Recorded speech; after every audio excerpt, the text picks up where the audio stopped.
Bonjour et bienvenue sur ma chaîne. Aujourd'hui on se retrouve pour la vidéo bilan lecture du mois d'avril. Comme j'ai lu très peu de livres ce mois-ci, je vais en profiter pour corriger les couvertures que j'avais mal imprimées, qui avaient mal marché à la Cricut. Je les ai réimprimées sur du papier non transparent et du coup je vais venir les coller par-dessus, toutes celles qui sont abîmées. Donc c'était celle-là, celle-là, celle-là et celle-là.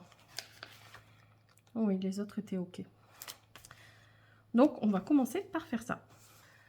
Celle de lentilles lune de miel, j'ai vraiment pas de chance avec parce que la Cricut a abîmé une seule étiquette et c'est celle-là. Mais au moins, elle est entière, donc je vais quand même la remplacer parce que celle-là, elle est rafistolée. C'est pas génial, génial.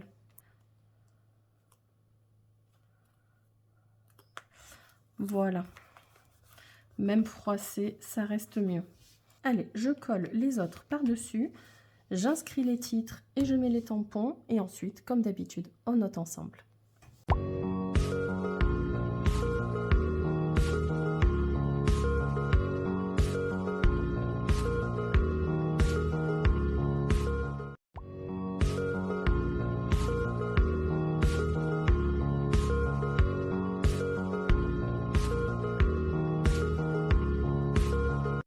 Voilà, c'était assez rapide puisque je n'ai lu que 2 livres en avril. Le petit vieux qui a fait le tour du monde 3 fois. J'ai vraiment beaucoup aimé. C'est l'histoire d'une fille qui perd ses parents et qui est hébergée par son oncle. Et en fait, dans sa nouvelle école, elle doit faire un exposé sur... interviewer quelqu'un qui a... Je sais plus si c'était qui a fait la guerre ou qui a un rapport à la guerre ou un rapport à je sais plus quoi. Bon, je ne sais plus. Mais en tout cas, elle se rend compte que son voisin est un marine, un ancien marine. Et du coup, elle va l'interviewer et en fait, il se crée une relation entre eux. J'aime trop le petit vieux et la relation qu'ils ont. Donc vraiment, il était vraiment touchant. J'ai beaucoup aimé. Je lui mets 4 étoiles. Pourtant, tout ce qui est histoire, guerre et tout, c'est vraiment pas mon truc à moi.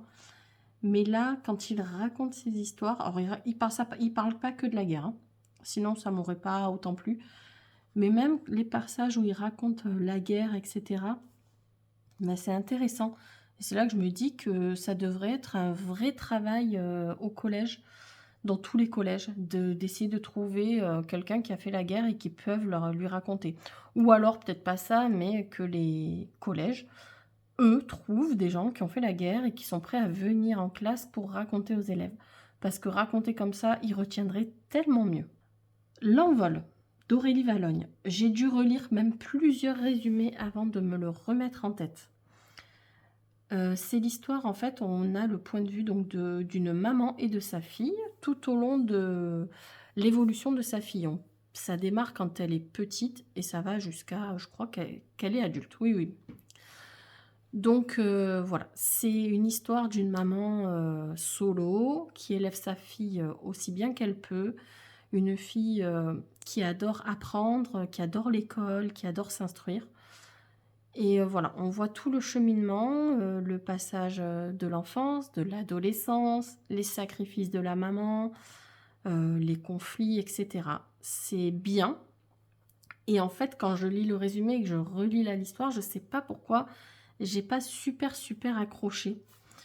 Je vais lui mettre 2 étoiles, mais vraiment parce que je sais pas pourquoi j'ai pas accroché, parce que le fond, j'aurais dû accrocher. Mais bon, ben écoutez, j'ai pas accroché à celui-là. Et voilà, ben du coup, c'est déjà terminé. Ce sera une vidéo très courte. Mais il y a des mois où on lit moins que d'autres.